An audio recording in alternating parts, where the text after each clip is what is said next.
So here's our flow chart. Here in the first part, we have clearing all the previous data and figures and history. Then we connect to Arduino, initialize variables, start the conveyor belt, and define the conversion factor, which we found by taking how long it took the block to go across the 17.75 inch conveyor. And then we read the sensor, and then we go down here. If the sensor is greater than the voltage threshold, which means basically if the block is in front of the sensor, then it moves over here and goes to block state equals 1, and then it checks if this was the first time the first time the block passed over the sensor, then it starts the timer. If it isn't the first time, then it just loops around again.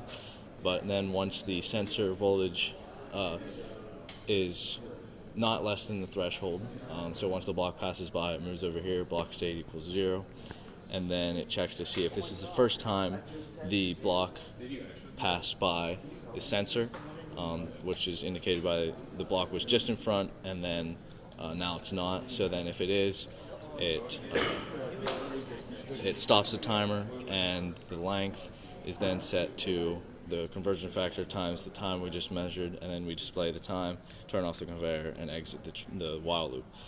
And so now we'll just show that it works here. So here's our code.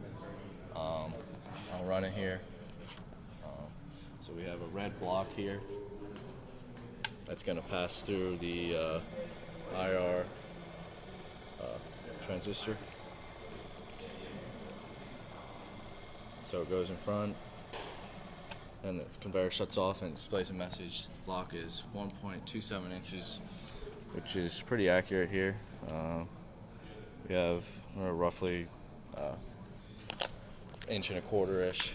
So then we'll measure a different size block here, yellow block. So we'll run the code. It's a shorter block, so we should get a shorter length.